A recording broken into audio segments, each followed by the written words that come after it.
lot of gifts that we get in the 12-step program, but there's no greater gift than the relationship between a sponsor and a sponsee.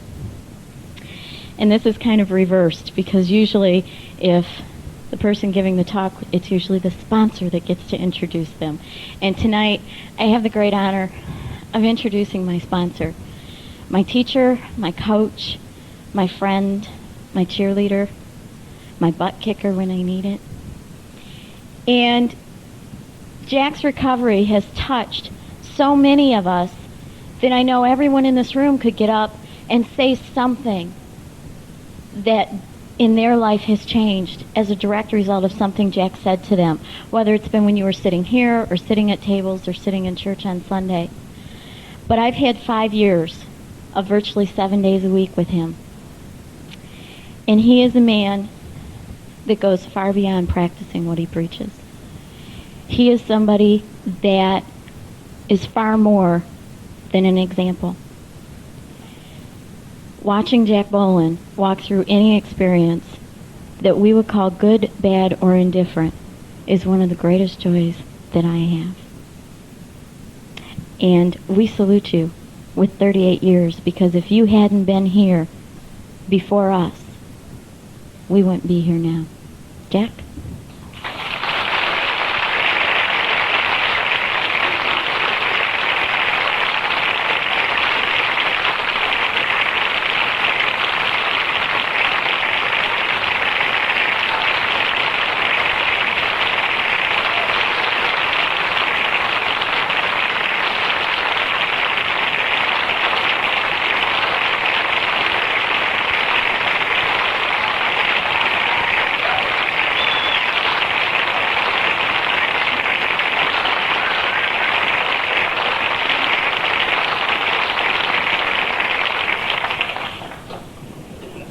I haven't said anything yet.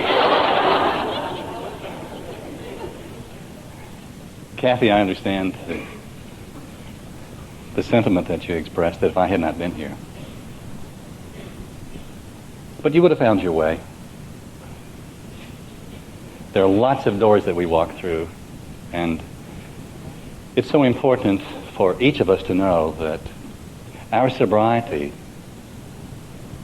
our recovery, is not just for ourselves. It may be when we first come in, but the time comes, or should come, very quickly when we do the things that we do, not just because of ourselves, but because of what we can share with other people.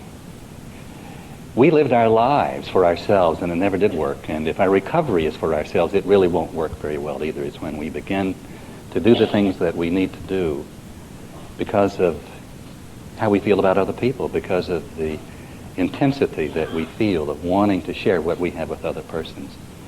And there are so many blessings, there's so many privileges and blessings that come from sobriety and recovery, but there's none greater than watching this miracle happen in the lives of other people. I know that tonight, unquestionably tonight, the most wonderful thing that will happen to me is to have seen the others of you who have stood on this platform accepting your chips, and you, Kathy, who introduced me. I cannot tell you how touched I am when I see someone truly in recovery. I was touched by all of you, what you said, by your presence, and by being aware of those on the platform. But now as I look at you, to say to you that you really do not know how important you are to other people. You are the door that someone else is going to walk through into their sanity. And so, therefore, you must be reaching for your own sanity, which is much more than just being dry. And Paul, I was particularly touched by your tears, your joy, your obvious gratitude. I mean, your total gratitude for what happened. It's what has happened to you. An incredible transformation that's taken place in you as a person, and consequently in your life, in the circumstances of your life, in one short year. Your life is so much better than you could possibly have anticipated, isn't it? And that's the promise that was given to all of us. It's not just, I'm not going to drink anymore, I'm not going to be cross-addicted, I'll give up those addictions. It is the hope of recovery, the hope of transformation that is it's the great good that we're reaching for. Incidentally, my name is Jack Boland.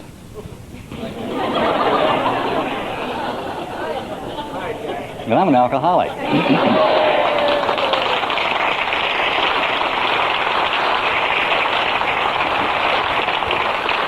And I have not had a drink, or I've not taken any sedating or tranquilizing pills since July the 10th, 1953. And that is, it pleases me.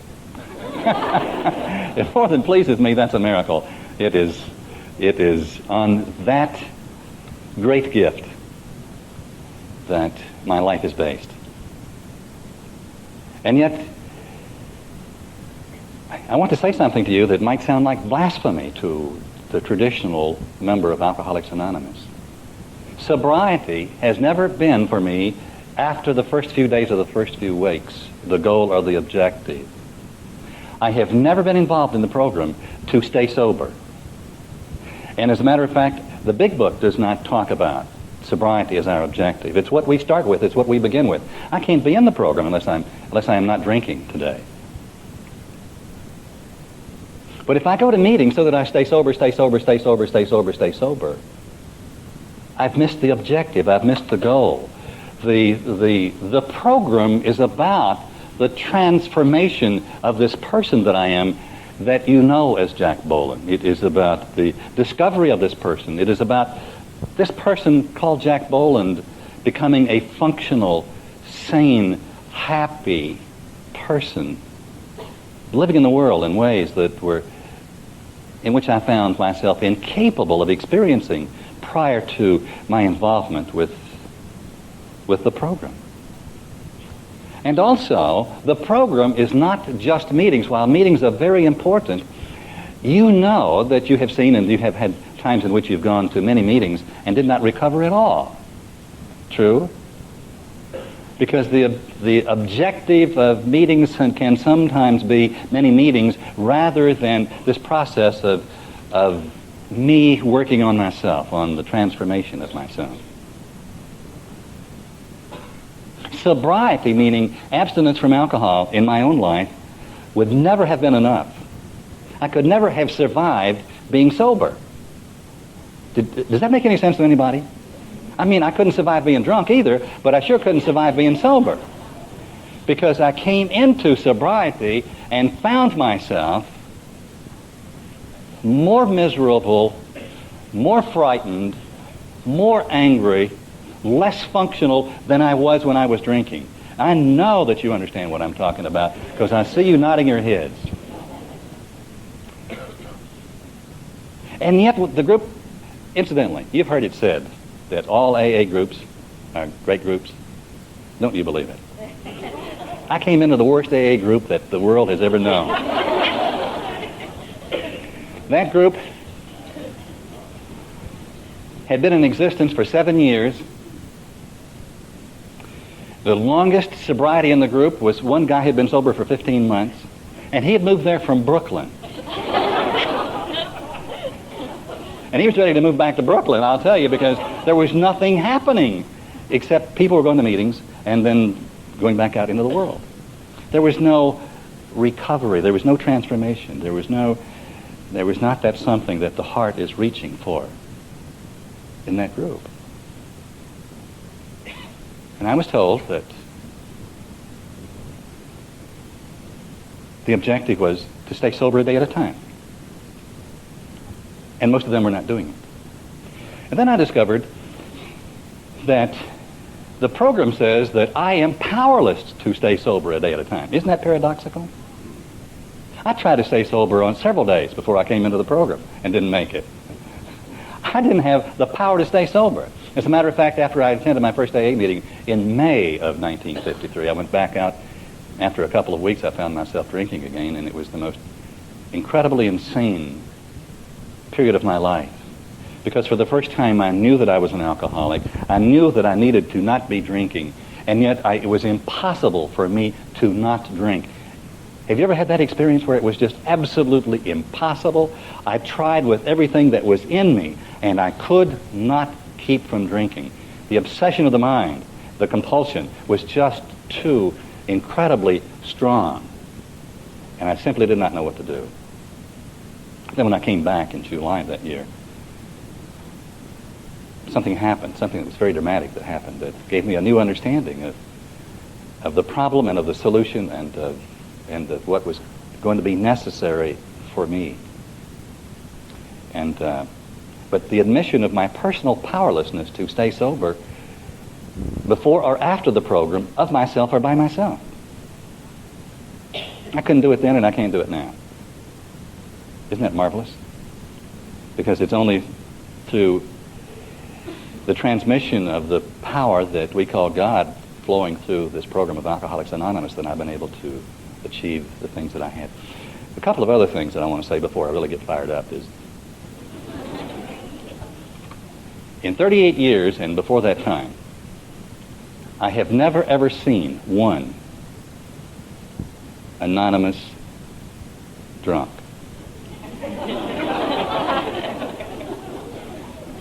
Whoever told you that you were anonymous? Paula, you were not anonymous before you came here a year ago. They brought you here because they knew what the problem was. You did not know what the problem was.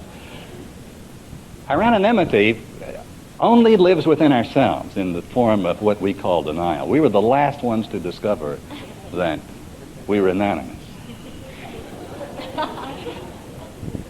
And I make this point to you because in some strange way, we still tippy-toe around today on this, around this word anonymity, when there never has been an anonymous drunk.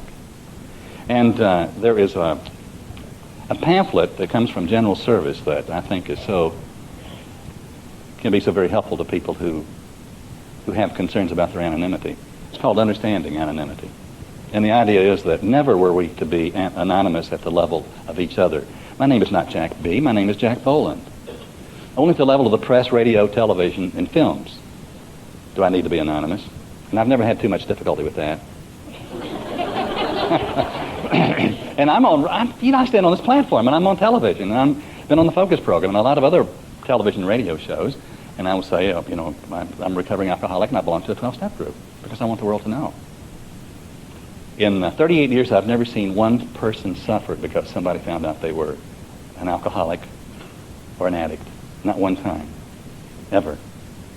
So you have nothing to fear about your anonymity at all. And it's a little game that we play with each other, and that's what I wanted to point out. And also, if you show me two people walking in this room for the first time tonight, and one is the cross-addicted alcoholic addict, and the other is the spouse or family member, if there are two of them walking in, but I'll show you two goofy people.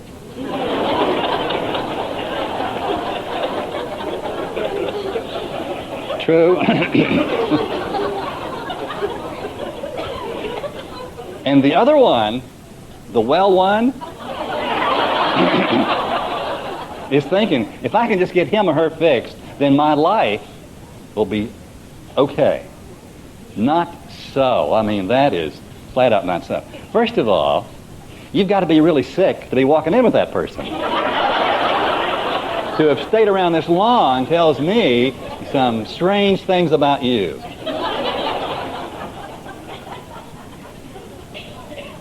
And the point is that all of us are here for our transformation, to discover our own addictions and control issues. The Big Book says, putting the drinking problem aside, or the addiction problem in whatever form that it has taken with you. Drugs were not prevalent, and so the language in the book does not cover the language of our recovery, of our armamentarium of chemicals today. But putting our use of chemicals aside, we're all the same. You see, what we're talking about then is our dysfunctional human nature that we're having to deal with, which was there prior to the time that I took my first drink, or you snorted your first line of Coke, we were screwed up from the beginning. And it sounds so good to say, well, I took my first drink and then I started going downhill. No, I was already down the hill when I took my first drink. Why do you think it tasted so good and felt so good?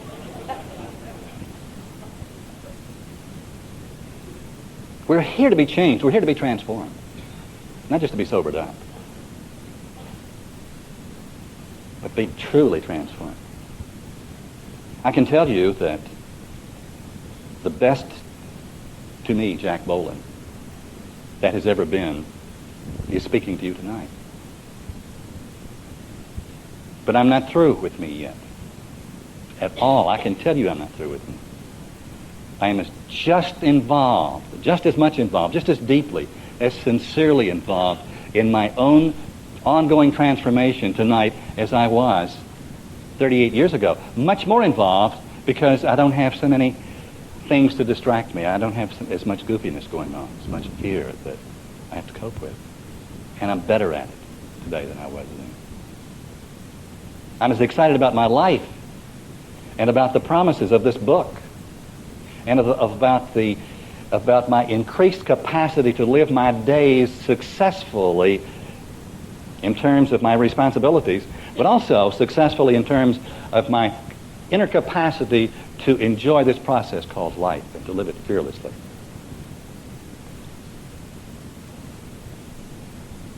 The best thing that ever happened to me in my life was being an alcoholic, and I would have been a cross-addicted alcoholic if the chemicals had just been there.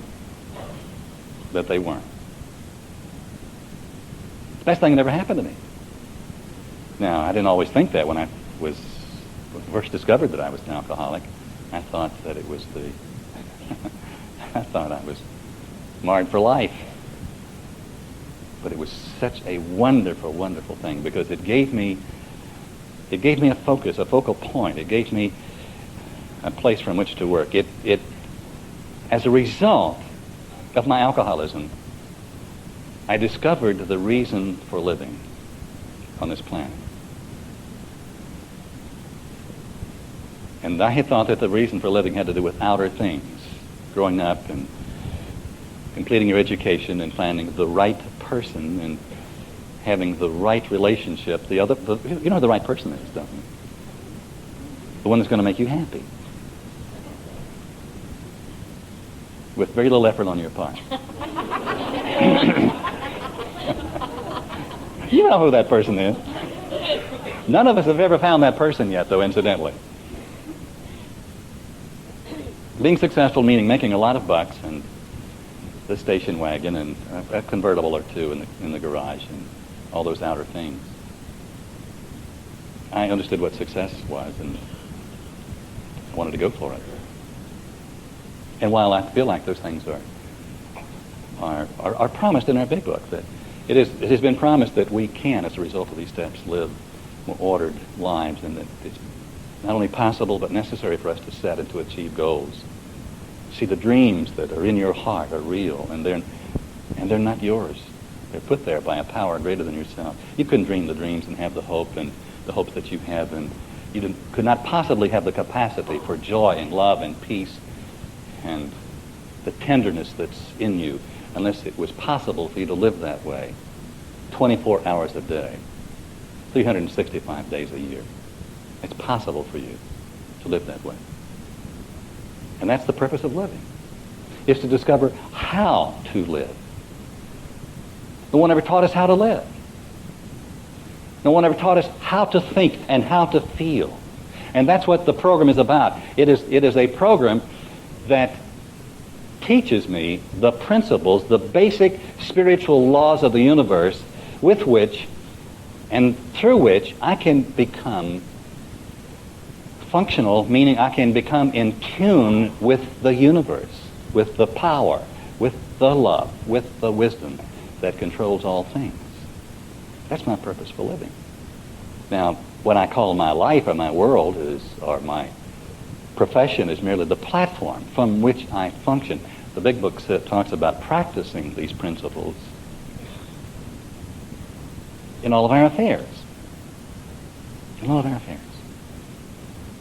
But our affairs are secondary to the practicing of the principles. I hope I'm making a point.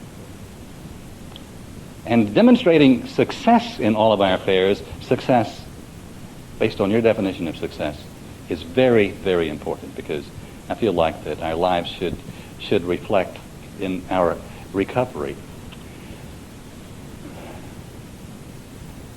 the opposite of what we were demonstrating in the destructive days of our use of chemicals. We were cases of self-will run riot.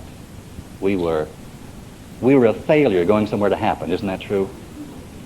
And so now our lives must reflect the values that have lived in our heart, and the program is the way that we pull those values out into a new reality so that people see something in us that makes them want what we have, so that they will become willing to go to any lengths to get it, and in a very short time they say, I've got it. That's what you said, Paula. A year ago you caught a glimpse of something that you wanted, and now you've got it. You said, I've got it. You do have it. Now you have to take it and grow it and expand it and make it even more real and more powerful and more reflective of you and of the Spirit that's in you, so that somebody comes in and sees Paula and says, wait a minute, there's Paula. She's got what I want, and tell me about it. And whatever it is that you have done, then I will do it so that my life can reflect some of the beauty and of the power and of the sweetness of the Spirit that I see reflected in you. And that's what this is about. It's about sanity. It's about values. It's about sweetness.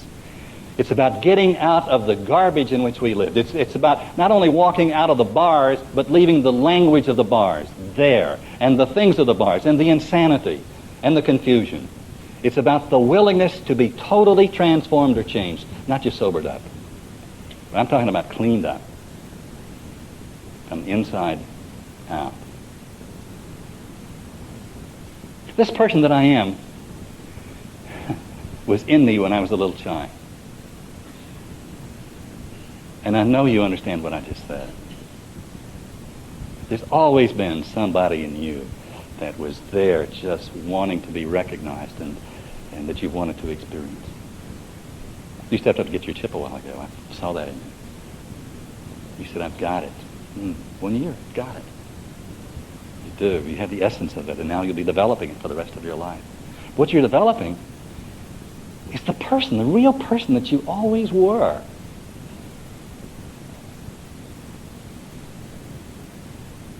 I lived in so much fear from the time of my childhood. And why should I not have lived in fear? Because I grew up in a dysfunctional family, an alcoholic family. And by the time I was 7 years of age, my father and my mother had both died, directly and indirectly, as a result of their alcoholism. But before they died, when we still had the house over next to the country club, and things seemed to be moving smoothly,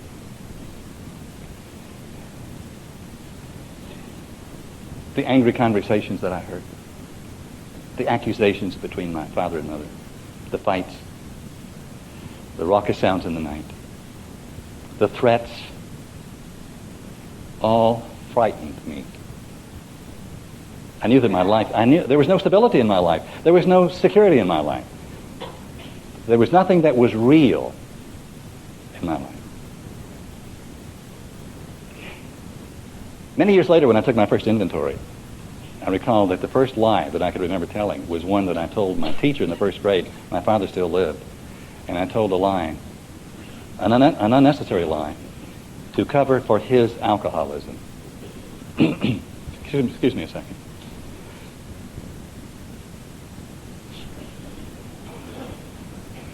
I was afraid for what was happening to our family.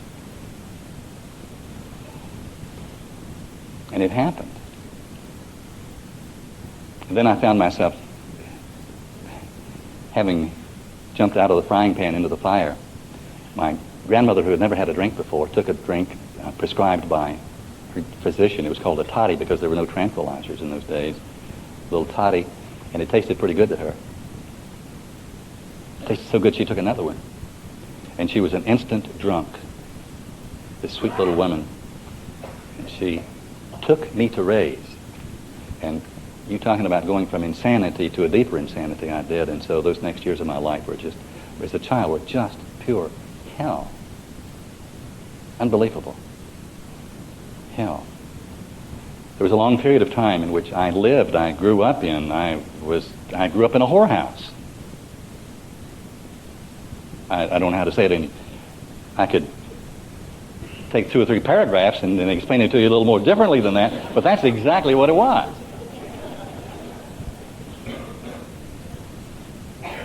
There was never one day in my life when I was not ashamed of the world in which I lived and in which I did not have an intense desire to escape.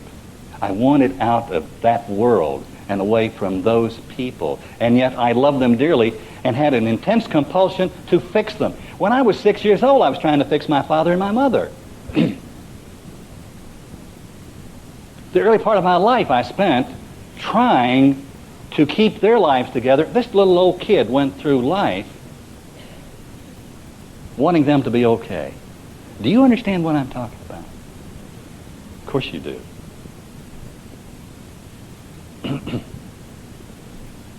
When I think I was 15 or 16, I was in high school. I took my first drink. And I was never going to take a drink or smoke a cigarette or cuss. I was never going to do any of those things because that's what they had done, and I wanted no part of it.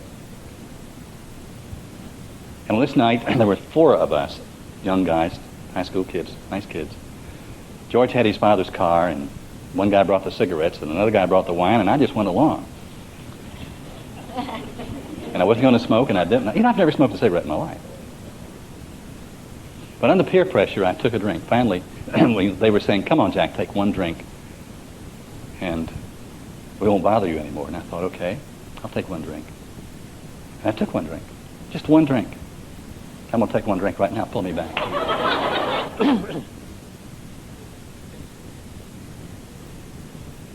The most amazing thing happened. It was like my life came alive. I see you're nodding your head. You understand me, don't you? It was like 2 or 3 or 4 or 5 minutes after I'd taken this drink. It was like power went right down to my fingertips. It was like there was an awakening. It was like a spiritual experience without God is really what it was. And my mind was already focusing on what had just happened to me, and I thought, this is a wonderful thing. It's not like what my father did at all, and my mother, and those people. It's different. The way it makes me feel so elated and joyful and knowledgeable.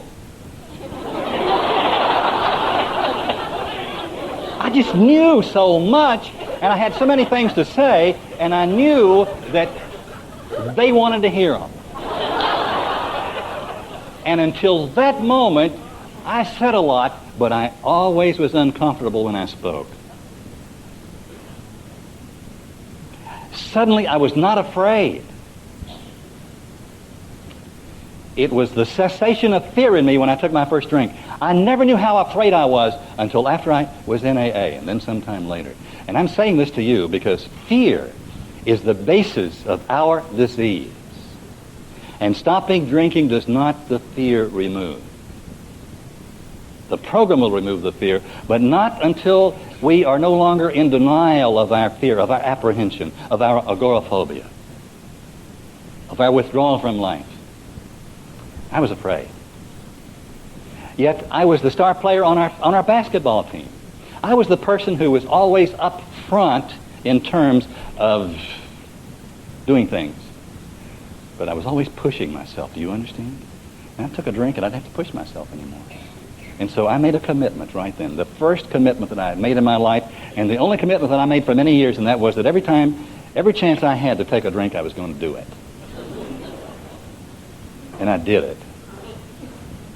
I did it. I started using it as a tool, as a crutch, to adjust my inner attitude, to give me the power to overcome the fear that was holding me back. And that was the beginning of my alcoholism. And time passed, and I went off to the war and came back and kept falling up. Show me an alcoholic or an addict, and I'll show you somebody that falls up. For a long time, we fall up. You know what I mean by falling up? You don't know what I mean? I kept being successful without building a platform of principle under it. I kept faking it. I was a big fake. I really was. Big front on the outside, scared to death on the inside. I wore many hats. I never knew who I was. I was one person in one bar, a different person in another bar, a person reporting to my job every day, but a different person making calls on different clients. You mean you don't understand what I'm talking about? Who was this person called Jack Bowen? I never knew. I never knew. I was a house divided against itself, and did not know that that was a part of my dis-ease. See, later on when I discovered the term alcoholism, and it was so comforting to me, I thought that alcoholism meant that I was just goofy when I drank. I was goofier when I was sober than I was when I drank. The addiction to the drug, to the chemicals that we have used, is only 15% of our problem.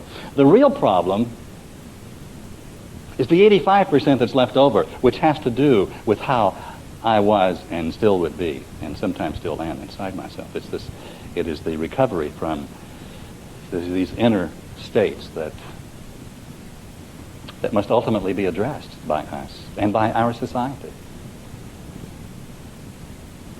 We live in a goofy society, don't we? Putting the drinking problem aside, pick up the newspaper, see what you read. The alcoholism of the world, the goofiness of the world. At any rate, I took those first drinks.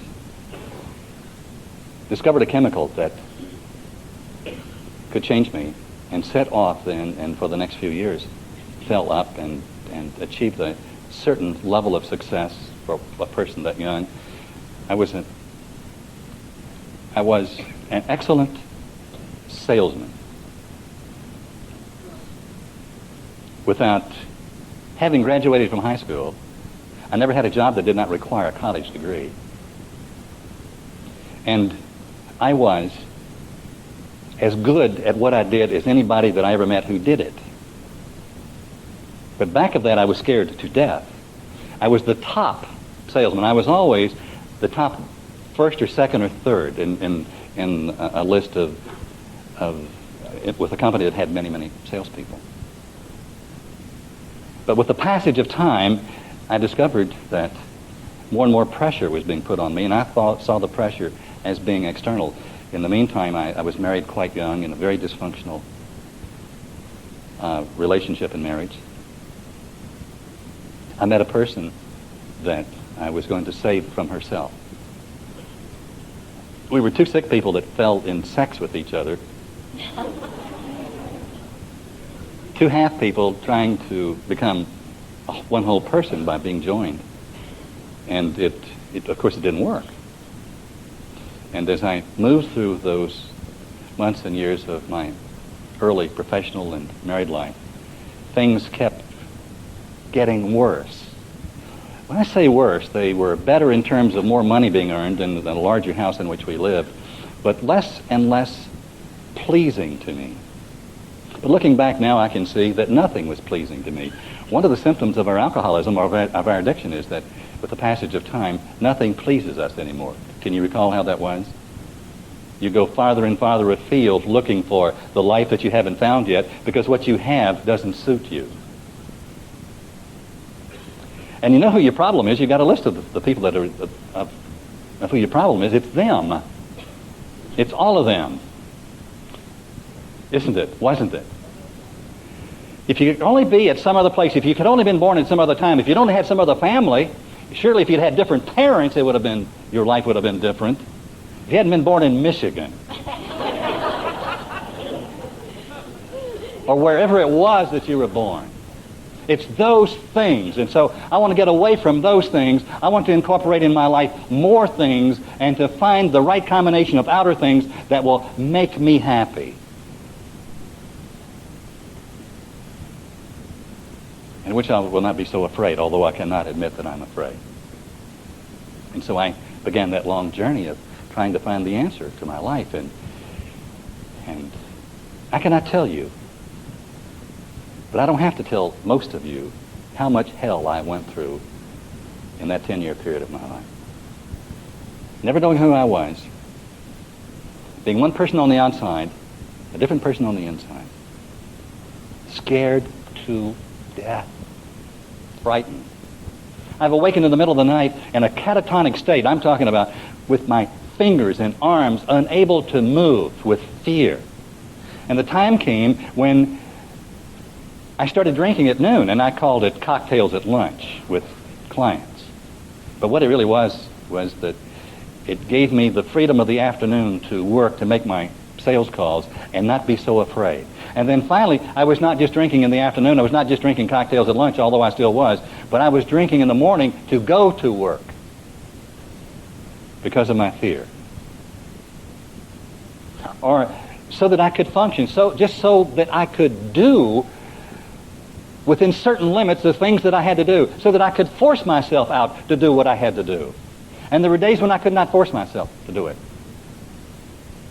My life became a bigger lie and a greater hell. And finally, one Sunday morning, I came up with the solution to my problem. I knew exactly what it was. Of course, it was not to stop drinking. That had nothing. Drinking was not my problem. You know that. They were my problem. Being where I was my problem. I lived in Southwest Virginia. I traveled over a much larger territory, but if I would move from that place and get away from those people, if I could start my life all over again, then it would be okay. And if you're going to leave Virginia, you don't want to move to North Carolina. That's too close. California, here I come, and that's where I went. And because I knew that if I got to California, I could begin again and find the reason for living. And so I went down to the bar, my favorite bar, and told a series of lies. This wonderful job I had in California. They had made me an offer that I could not refuse. I was going to move to California. I knew they would miss me. And the first night they indicated that they might. But 6 or 8 weeks later, when I was still going down and telling them about my move to California, they didn't miss me anymore. They were ready for me to leave town. And by the time I left town, everybody was glad that I was gone. And I tell you this story again because it makes a point. I was in California about a year with my then wife and 3 sons. I knew in my heart that this was an experiment that would fail. But I had to try it.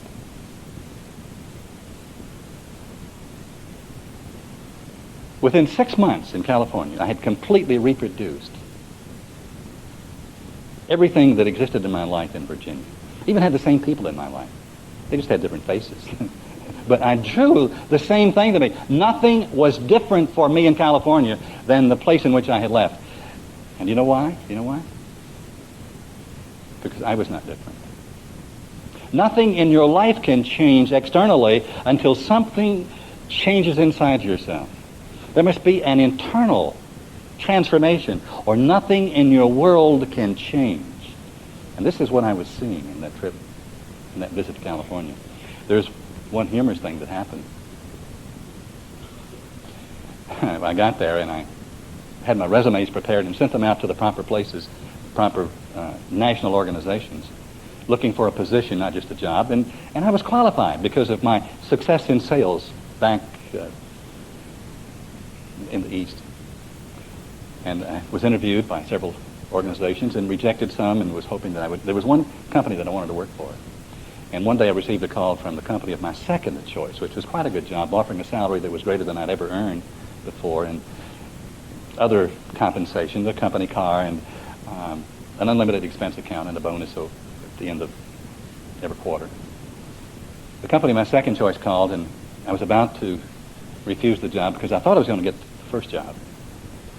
And the keen, cunning mind of the alcoholic came to my rescue. Bird in the hand, worth two in the bush. And I said I would be delighted to take this position. And the vice president, who was calling me from New York, told me how glad he was that I was going to accept the position, and we told each other how wonderful our relationship was going to be. And the next day, or a couple of days later, I received a call from the company of my first choice. And I was about to say, well, I just accepted this other job 2 days ago or yesterday, but the keen, cunning mind of the alcoholic came to my rescue. And I thought, wait a second, 2 salaries, larger than any one that I had ever received.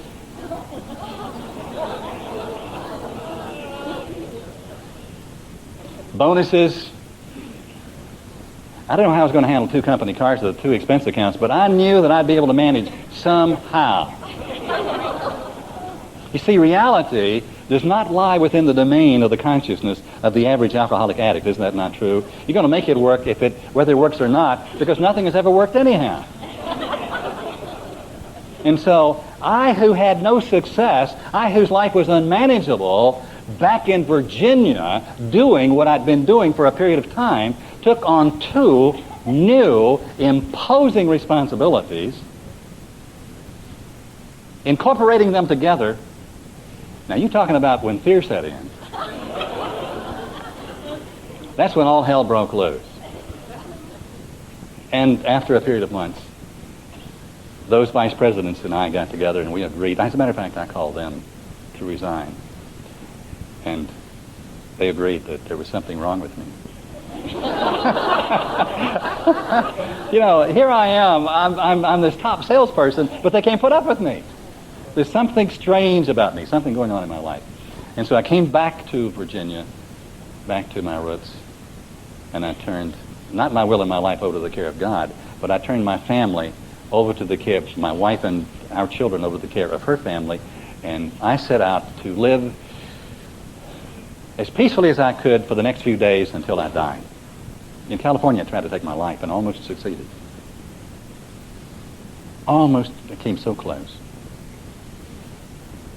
Came so close. I knew I couldn't live any longer. There was no hope for me. There was no way out. And so back in my hometown, I sat on a park bench a lot of days that winter and spring, just waiting, is this the day that I'm going to take my own life? I was on unemployment compensation, $22.50 a week. And on Wednesdays, I would sneak down to the employment line office and sneak through the line and get that $22.50 check. I would bum quarters on street corners. That's what I did. I lived in one room in the Skid Row section of that town, and you had to pay the rent by the week because they didn't trust you longer than that. And I just lived until I would take my life. And there's a cake out there tonight that shows me sitting on the park bench, wishing I was a squirrel. And it's true, I would sit there and watch those squirrels. I would have given anything to have been a squirrel. Squirrels were successful. They were happy. They didn't have the problems that I'd had in my life. They didn't have to earn a living. It was right there on the ground for them. And there were those acorns, and people came to the park and gave them peanuts. And they ran up and down those trees. And it was spring of the year. And the boy squirrels were chasing the girl squirrels. And every now and then they'd catch one. And there wasn't anything happening in my life. I mean, my life was over. Out. Over. Do you think that I knew that I was dealing with alcoholism? Or my own emotional insanity or dysfunctional nature? No. And then this one night, Sunday night, the grace of God is always working for us, whether we know it or not. And here I was not only a practicing alcoholic, but a practicing atheist also. I didn't believe in God or myself, and I sure didn't believe in you.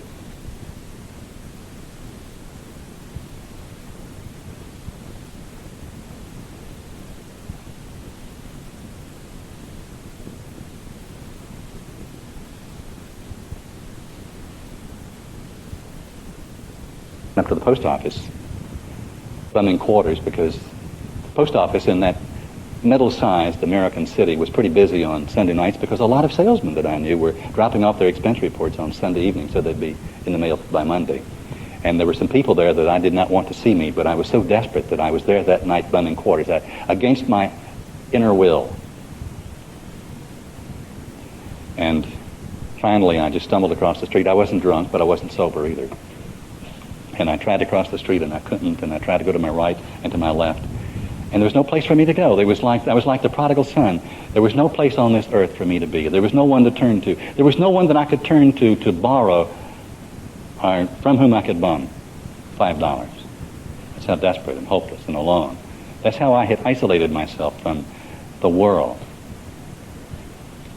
And by the grace of God, finally, after many minutes, I stumbled across the street. The light changed many, many times. And instead of turning to my right, I unconsciously turned to my left. I had no direction.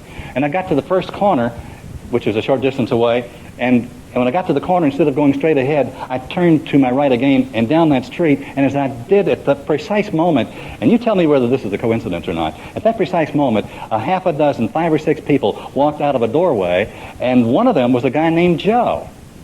Now, I knew what that doorway was. That's where the local AA group met, this goofy group that I was telling you about.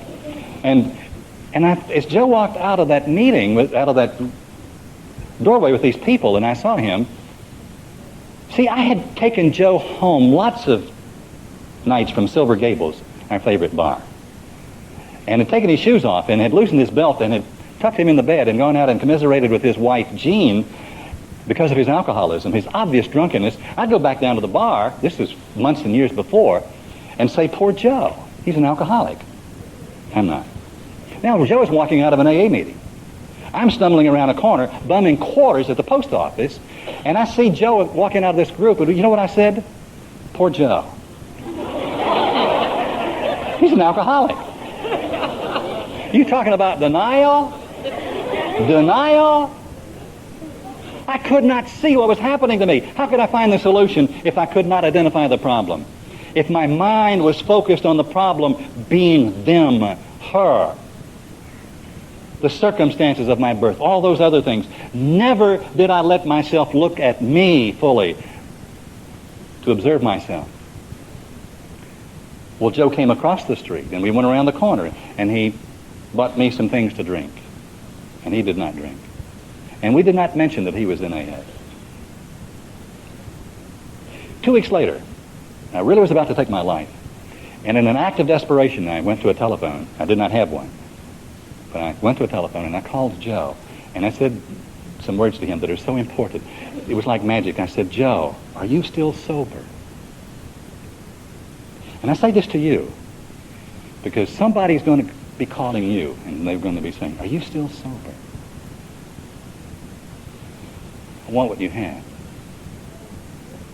It was so important to me that Joe still be sober. And he was. And I said, Joe, there might be something wrong with me. Can you imagine? And he came, and a guy named Bud came with him. And that was the beginning of the magic. That was in May. Now, I did not get sober until July, as I was telling you. Then following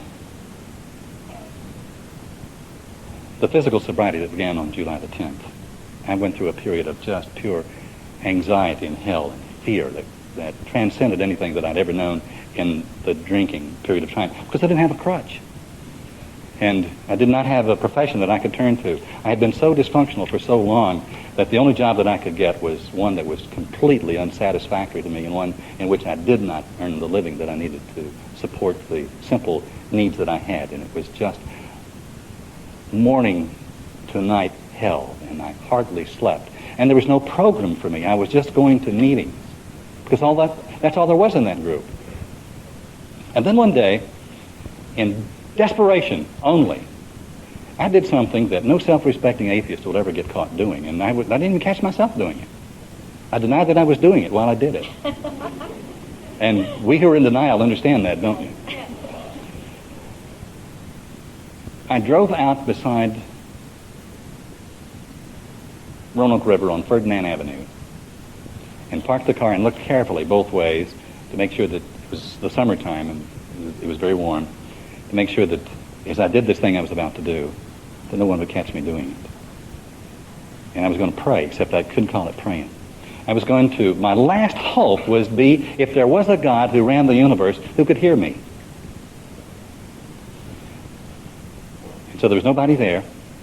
And I started talking to God, and I promise you that I was as nervous about this thing as you were when you gave your first AA talk.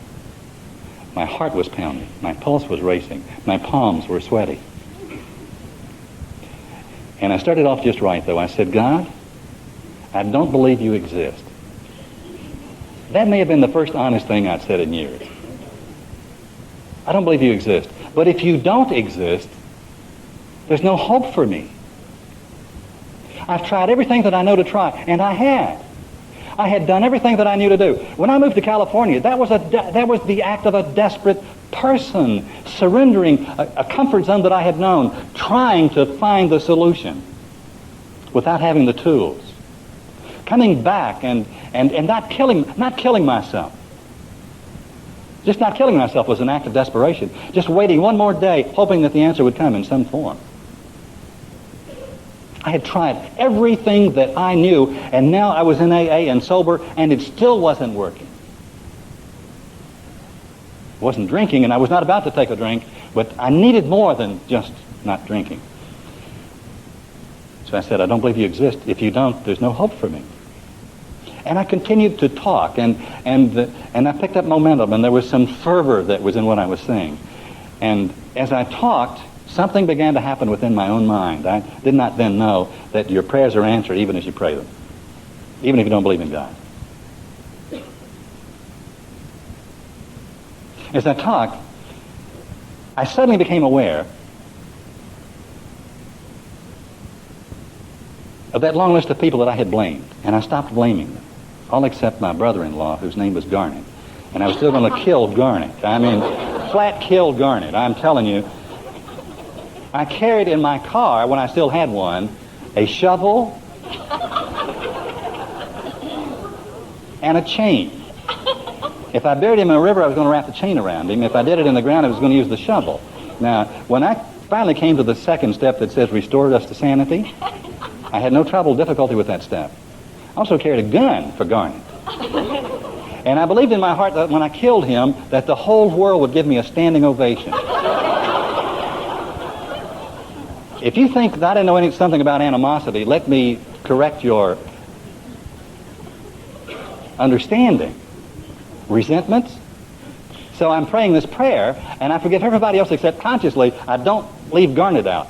But I saw that I was the one that was responsible for my life. Oh, and recovery does not begin until we are willing to assume 100% responsibility for what has happened to us.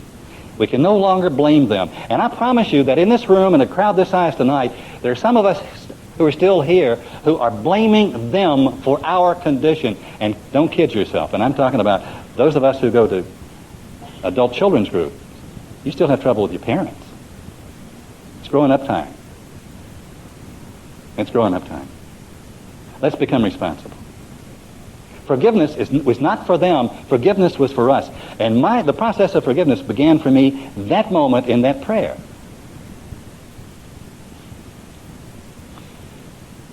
And so I continued to talk. And in effect, I was willing to go to any lengths again. You know, if you exist, tell me what to do and I'll do it. Tell me what to think and I will think it. And after 8 or 10 minutes, the prayer was over and there was no bolt of lightning from the sky or something. And I didn't even blame God. I just felt a little bit better and went back scared to death doing what I had to do, and went out on Saturday night to a big-time county poker game. I'm talking about the big poker game that I'd been in years before. I lost everything I had and wrote some hot checks to some guys that you don't want to write hot checks to because they will come and get you next week. So coming back from that poker game on Sunday morning, I was depressed because I always was depressed anyhow. I was scared because I ran scared all the time. I was broke, couldn't pay the rent because I had blown it in a poker game, and I had those hot checks to face, but it was the guys that concerned me. Okay? Think I had trouble? And I'm listening to the car radio, scared to death. And suddenly I hear this voice that says, "Perfect love casts out peace." It was Dr. Norman Vincent Peale on the radio, but I just turned the radio off because I didn't want to hear a preacher. And this voice said, "Perfect love casts out peace." And instantly I felt so much peace that I could hardly bear it. I felt so much love. And I had an experience with the Spirit, the presence of God, that was the result of the prayer that I prayed on Thursday, and it was shown to me. I saw, I knew, I felt. There was an instant transformation of my mind. My whole thought and feeling process was transformed. And that's what the steps in the Big Book talk about to us when it says, having had a spiritual original, the word was experience, that was then changed to, what was it changed to? Awakening. I had a spiritual experience as the result of these steps, and I was shown that in that first prayer, I had taken the essence of the first step. The admission of powerlessness, the second step, the surrendering step, the coming to believe, the hoping to believe in a power greater than ourselves, the willingness to turn our lives over to the care of God, the total non-blaming of everybody except Garnet in my case, and wanting to not only be sober, but I would have done anything on God's earth to have found the peace that I was looking for. I had fulfilled the conditions that are outlined in those principles. And it was shown to me. And not only was it shown to me, but this Big Book came alive for me. In that moment, not just in that hour, I became so excited about my life that I could stand here for hours and never be able to tell you about it. I'm not talking about physical sobriety. That was a given. I was shown that anybody who will do these things will stay sober, will stay clean. But I was shown about sanity, emotional sobriety, that the 12 and 12 talks about. I was shown that I would be able to function, that I would always be at the right place at the right time, that I would have the power to do the things that I needed to do, and the wisdom to know what to do. That never again, as long as I lived on this planet, would I be alone, would I be by myself. But that there would always be a presence with me, and more than a presence, I was given an outline, a preview of how my life could be, but do you know something? It was the same outline that I had in my mind when I was a small child. I had always known that life should be that way. And now here it was happening to me as the result of these steps. And as the result of a total commitment, which is the last thing that we alcoholic addicts ever want to make. I was totally willing to make a commitment to give myself to this program, to these principles, totally. And I did, and I have, and I still do. Total commitment. I don't want my way. I don't want my will. It was my way and my will that did me in. I don't want what I want. I want what I need. Boy, what a transformation that was the day that I could say that for the first time in my life. But it started happening to me. And every problem area of my life became a source of a new miracle, starting at that moment. Suddenly, the right people came into my life. I met Marty Mann, the first woman member of Alcoholics Anonymous, and she and I became fast friends. And I discovered through many, many close, intimate conversations with Marty, how the early members, she and Bill and the other members, worked the book. They were so intensely involved with these steps, with becoming the steps, not just speaking them, not just practicing them. They said, you've got to become the program. This is a science. It's not only a science, but it requires the art of practicing. It's like becoming a musician. Learning not only music, but learning your instrument and practicing your instrument. See, we're dealing with a whole new way of thinking and feeling that we have no understanding of, and we're given this new way of life that must be understood. I've got to understand the program. And going to tables alone does not give me that understanding. Yes, it gives me an understanding, but I've got to know that I'm dealing with an exact science that I must practice. I've known people that go to 16 meetings a week and have never taken a written fourth step. They've never taken a fifth step. They've never taken a sixth step. They've never practiced these steps in their lives to transform them. Are you hearing what I'm saying? And I saw that this was my mission. And it became so incredibly exciting because everywhere that I turned, a miracle happened. Here was this guy who had been scared to death all of his life. And now I'm not afraid.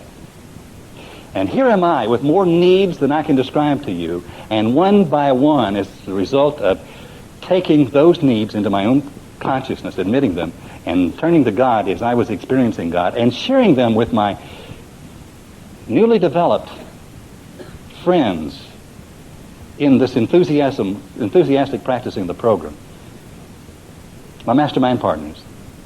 We would set goals for ourselves, me for myself, and Bud for himself, and then in time some others came in. And it was astonishing what happened. Miracles happened. If you're in this program and you still don't believe in miracles in your outer life, then you're missing the whole thrust of it.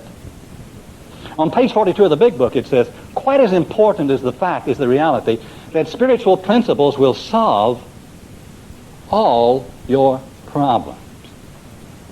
Wow. Listen to that. The program is not about staying sober. The assumption is that you are and that you're clean. But that you have this life that is your responsibility to live to its fullest. And the program is saying, I've got you now. You do these things. You study what it says here. You learn what these principles mean and you practice them. And remarkable things will happen to you. You won't have to blame anybody for anything. As a matter of fact, if you're still blaming people, it won't work. But if you're ready to demonstrate miracles, then this is how you do it. And it happened to me. And my life changed, and it changed, and it changed, and it changed some more. And I worked on myself, on my thoughts. I observed myself. I used to have a saying. I don't trust me. I didn't trust me. I watched me like you would not believe. I watched my language. I watched what I said. And I caught myself lying. No, I'm not lying. You know we don't lie. Alcoholics and recovering people don't lie. We just don't ever quite tell the truth. So I'm sober, and I'm telling these half-truths. And one day I said to me, Jack Boland, next time you do that, you're going to right at that moment stop and tell that person that you just lied. And I caught myself lying, and I said, I just lied. And that broke me. I'll tell you, if that got my attention right there. Does that not have to do with the step? Continue to take personal inventory, and when wrong, promptly admit it. I'd spent the early part of my life looking at the world, at how screwed up it was, and how wrong it was, that I had developed a way of thinking where that I constantly was observing you and where you were short, but never observing me at all. And I had to give up that total process so that I watched me for my dysfunctional behavior, for my attitudes. And when I caught myself in an attitude, when I caught myself being angry, I had to stop it. I had a spiritual awakening.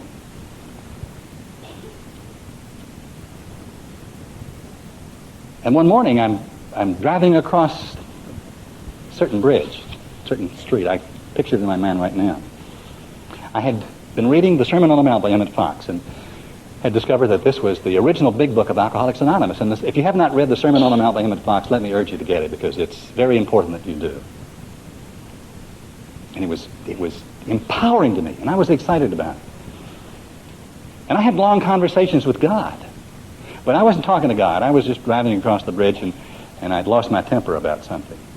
I was going blah, blah, blah, blah, blah, blah, blah, inside my mind. You understand?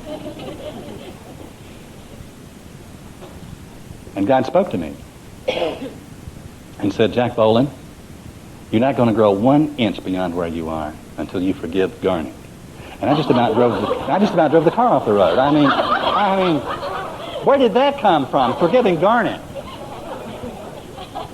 And I said, I will not. True story. And the voice said, yes, you will. And I said, I won't. And the voice said, you must. And I said, I can't. You know, cop out, I can't. I would if I could, God. And the voice said, I'll show you how. And I got a picture of Alan, my youngest son, who was just 2 years old and had long red curly hair and was a lovable kid then and a lovable person today. And the voice said, take Alan in your arms, in your imagination. And I did. And I loved Alan, and it was so easy to love Alan. And so I was holding Alan in my arms in my imagination, loving Alan. And the voice said, now switch it to Garnet. And I switched my love to Garnet and it quit. And I said, see, it won't work. It simply won't work.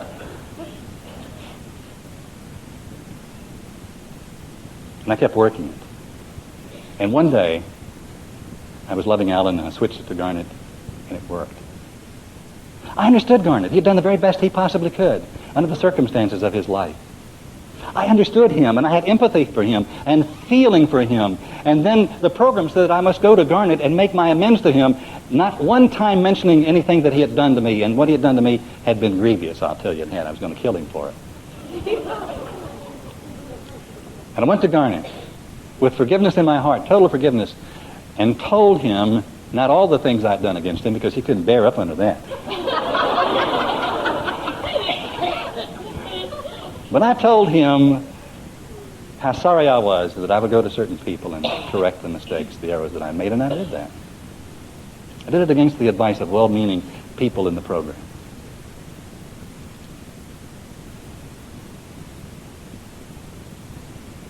One day, not long after that, I was driving along in the old car that I was driving, and it was the fall of the year. Things happened quickly as a result of these steps. I was driving along in a new Pontiac or Buick, I can't remember which, Oldsmobile or Buick. It was passing me on my left. It was a two-tone brown, four-door car, best model of that year. And I was looking at that car driving along this old junker that I was driving. I thought, I'd love to have a car like that. Just love to have it. Isn't that a beautiful car? Looked over, you never guess who was driving it. Garnet was driving it. And instantly, and you know, God has a way of putting us at the right place at the right time. Instantly, I was glad for Garnet, and I have chill bumps as I tell you this now. And I knew the program worked. I was glad that Garnet had that car. I wanted Garnet's good for him. I loved him. We would never be close. But do you know that about a month after that, Garnet had a heart attack and he died? Suppose that I had not acted upon the impulse. Suppose that I had not forgiven him as the program requires for me that I do. And suppose I had not understood those steps and had gone to him to make my amends. You and I have our own program of recovery, which means that we have to clear away the wreckage of the past. There are some dishes that we left in the sink that we have to wash and dry. There's some people that we have to face. So there's some things we have to say. There's some old grievances that we have to release. There is forgiveness across the board for every other person and for ourselves, and we can do it as a result of these steps. It's exciting. This is the most incredible way of life. See, we're not just talking about I don't drink anymore and that you don't snort Coke. We're talking about the transformation of our very being. The empowerment that we always believed in. The hope, the capacity to fulfill the dreams and the desires of our hearts. The ability to break out of our agoraphobia, out of our withdrawal from the world by blaming it for being the way that it is. You've heard it said that alcoholics and addicts can't stand the reality of the world. And the reason they can't is because we're so afraid. We're the most frightened people who live in a frightened world. And we've never been able to say it. So rather than being able to say that we're scared to death, we say, I don't like, I don't want, you don't understand. We've developed a language that covers our denial. Now we can break out of that language and those barriers and experience the sweet, sweet promises of what happens here. My life has changed dramatically several times in this 38 years of my transformed recovery. I've had several different careers, including the career in which I find myself now, and in which I've been for some 19, going back to ministerial school, some 20 years. And it has all happened as a result of these steps and as a result of the guidance that has come, the feeling of and the experience of the presence of God in my life. I wouldn't take anything for what's happened over these years, including the problems. The ability to know that you have the capacity, the inner capacity, to handle whatever happens to you. Some of you know, perhaps some of you don't, that all of last year, the year that precedes this one, I went through that year with some serious pains in my back and spine and legs, and looked for the answer at the medical profession. I went to see doctors that doctors go to see, and they were looking for pinched nerves and things like that, and didn't find it. And then in January of this year, I went to Mayo Clinic and discovered that I had lymphoma, which is a sophisticated word that says you've got cancer of the spine, in this instance, and the other parts of the skeleton. And the early prognosis by those men and women of medicine at Mayo Clinic was that the cancer that I had was not treatable, which meant over and out. I mean, you're done. Get your business cleared up. Right here in the middle of this construction program, building a 2,000-seat sanctuary, and the financial and other commitments and problems that we have facing us. And you know that as a result of these steps, I can tell you that I was totally unafraid. I accepted the medical prognosis as being accurate from where it was. But in my heart, I believed that there were other possibilities too, because I have come to believe in miracles. I've seen so many miracles. I'm looking at miracles, not just the miracle of your sobriety, but I have seen people change, dramatically change, for whom there was no hope of change.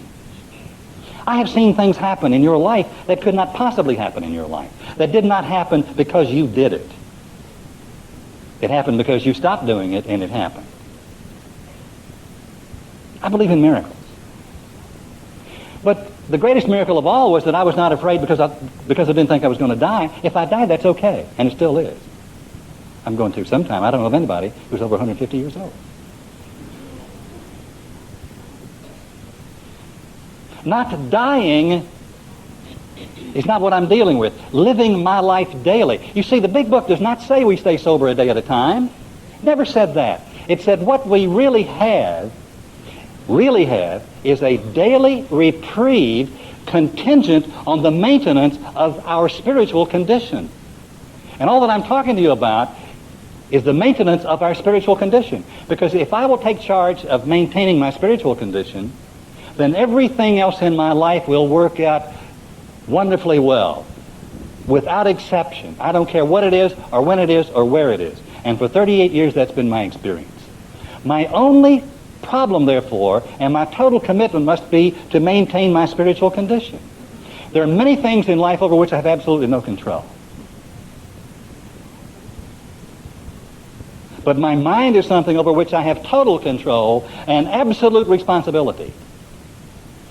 My mind was given to me to keep, which is something that I never did. I turned my will and my life and my mind over to the care of alcohol. And if drugs had been there, I would have done that. And I turned it over to certain relationships and looked for the right people to come and make me the right person. It never worked. And now this way works. And so they said, you're going to die. They said it medically, so it sounds better. And I smiled. And they said, did you hear us? You're not going to make it. And I still smiled. And so they thought I was in denial. And I wasn't. A week later, I found out that the condition that I had was treatable and possibly curable, and I've been going through chemotherapy for 6 months or so. Yeah. And I can tell you that chemotherapy is not, it's not like going to the family picnic. But it has been fun. Fun? Yes. Because I only do it today. It has been a glorious opportunity for me to maintain and to expand my spiritual condition. Whatever's happening to you right now is an opportunity for you to expand your spiritual condition. You're going through a divorce? Getting married? If you're getting married, that will surely be an opportunity to expand your spiritual condition.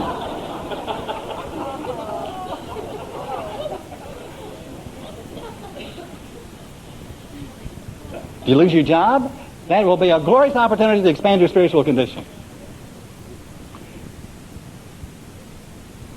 Did your best friend die? It'd be a glorious opportunity to expand your spiritual condition. Whatever's happening in your life is a glorious opportunity for you to grow along spiritual lines. And that's what we're here to do, isn't it? And so taking chemotherapy has been a glorious opportunity for me to enjoy taking chemotherapy. And the physical debilitation, chemotherapy will almost kill you. That's what it does. It almost kills you. And then they back off so that you live for another week, and then they almost kill you for 2 more weeks. And I've been doing that for 6 months. But before it kills your body, it has a tendency to kill your mind. And I'm not going to let anything kill my mind.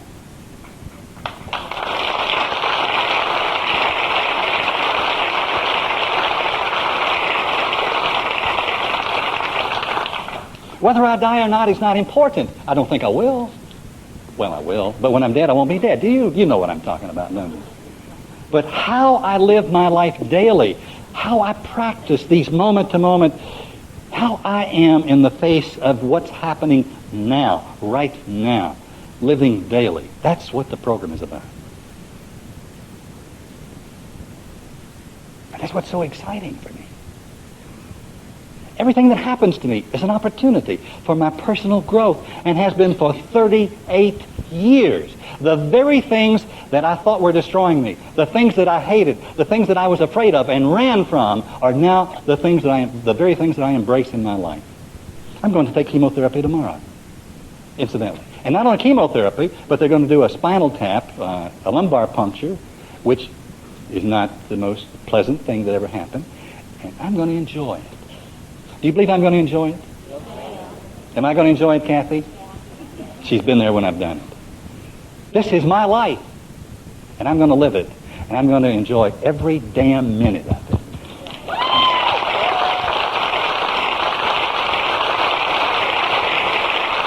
As a result of each step. It's right here. It's here. This is my life, and I must live it in a new way.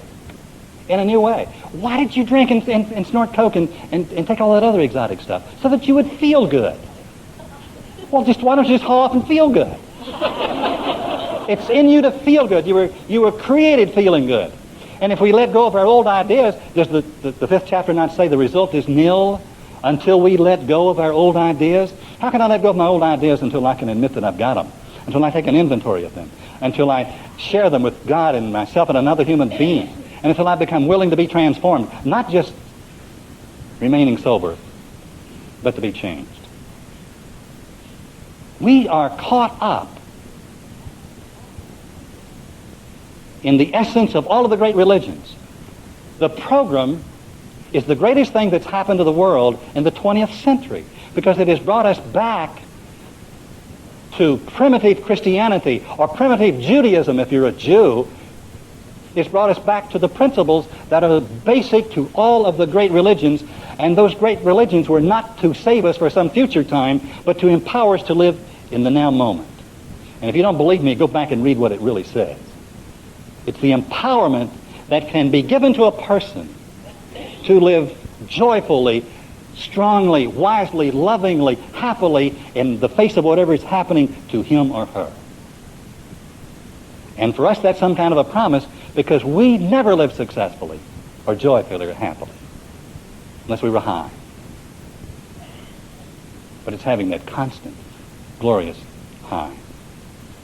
Well, I forgave Garnet, and I loved him. And I made amends to all the other people.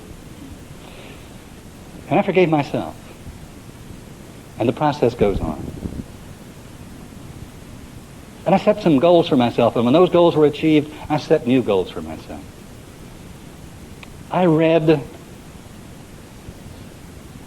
the books that we have today were not available then. I read the ones that were there. I wanted to fill my mind with worthwhile stuff. There were no cassette tapes. I made my own. I got the first reel-to-reel recorder that I ever saw when they were first invented. And I made my own tapes with my own messages on them so that I could hear my mind say the things that my mind needed to say. I carried notes in my pocket to myself. Positive statements. I watched me like a hawk, and I still do. Because I want to recover and to be transformed. And wherever I am in my transformation, I'm only at the beginning of the new process of change. And finally, I was sober for 10 years in my hometown, and life was good for me. And one day I was invited by the vice president of the Norfolk and Western Railway, along with Bud, the guy that was one of the two that came to see me. We've been close partners in our recovery over the years, supporting each other.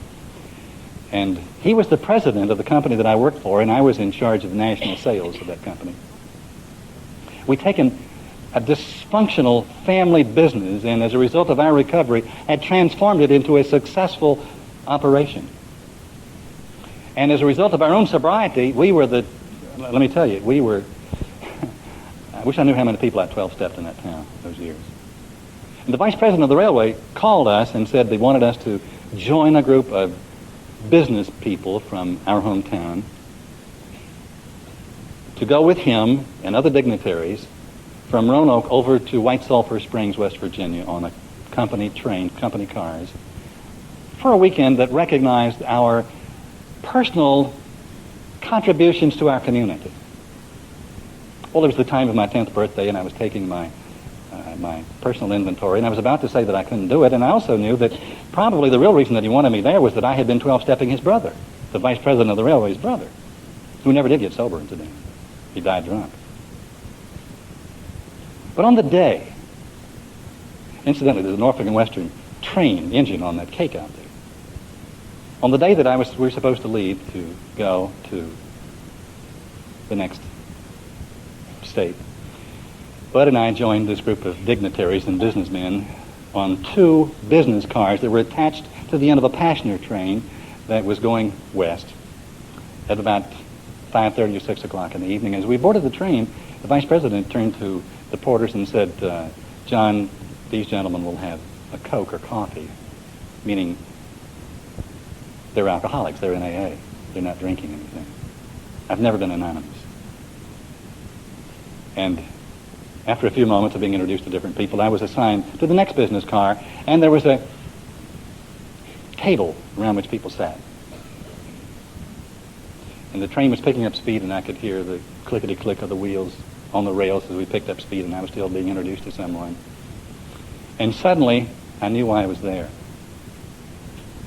You see, when I was 10 years old, on my 10th birthday as a child, I sat behind a decrepit shack at 10th Street and Shenandoah Avenue in the city of Roanoke, Virginia, the city of my birth, listening to the raucous sounds of the alcoholism of my grandmother and her friends in that little shack just behind me. We had just moved into that place, and I can tell you we didn't have to have Allied Van Lance move us. We had nothing because of the alcoholism in my family. This 10-year-old kid sat in those cinders beside the railroad tracks, and a long passenger train was leaving the station. And as it passed me, I was looking into the windows. It was about dusk. The lights were on the train, and I was looking in at about where you are right there, looking right in the windows. And there were, it appeared to my young mind, families there loving each other, people taking their seats, putting their bags in those racks above. It was a world that I did not know. I would have given anything to have been on that train. It was my first desire for a geographical cure, to be away from these people, to find the life that my heart sought for. 10 years old and wanted to be on the train. And on the end of that train, there were 2 dining cars with people being seated at the dining cars. And I can see the picture in my mind at this moment and feel the feelings that were in the heart of that 10-year-old boy. Is it a coincidence now that on my 10th AA birthday, I was on a train, 2 company business cars attached to the end. I'm about to be seated at a dining room table, and suddenly I recall a picture of an image of a 10-year-old boy of many years ago, and we're picking up speed. And as we go along, I feel this voice, this presence speaking to me. The grace of God. As a result of these steps, as a result of this program, everything that this 10-year-old child wanted, I had. The life that I had never experienced was mine. I had gone through life wanting for someone to come and love me, and now I saw it was different, that my world was filled with people whom I loved. As we got closer to, we were at 7th Street and 8th Street and then 9th Street, and then I could look out on the very spot in which I had sat when I was 10 years old as a child, wanting to be on a train going west. You believe in miracles? I know they exist. So why should I doubt them now? Do you think that my life in the future will be less marvelous for me than it has in the past? It'll be more glorious. But I believe the same thing for you. I don't believe that miracles will happen to you because you stop drinking. That will be the only miracle that you will get if you stop drinking. But as the result of these steps, I believe that any miracle that you need can and will happen to you if we fulfill the conditions. I believe it for all of us. And I believe that we, as individuals and as a group, have the capacity to transform the world of other people. Your sobriety is not for you. It is a baton that you must carry forward to the next person, who will carry it to the next person, who will carry it to the next person. And it's not just sobriety, it is your sanity that counts. It is the person that you are inside. It is the joy that you bring. It is the hope that you bring to those tables and to your world and to your employees and to your family and to your friends and to the people that you pass on the highway. You don't give them the thumb anymore, but you say hi. You go first. That's the miracle.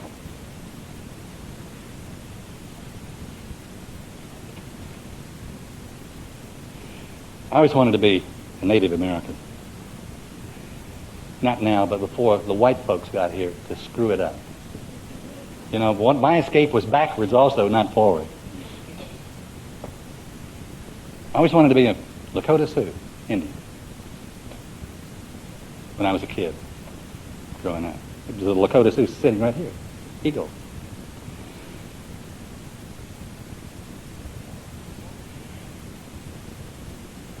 As a result of these steps, I've become one.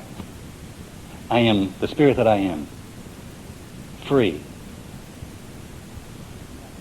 This earth is my home. I just happen to live here, in this part of it. This world is my home. I didn't belong anywhere until this program, and now I belong wherever I am. That is a miracle. That's what this program and my relationship with you through all these years has meant to me. I can see the sunset and love it and enjoy it. I can live these moments and feel your presence and love you more than wanting you to love me. God bless you.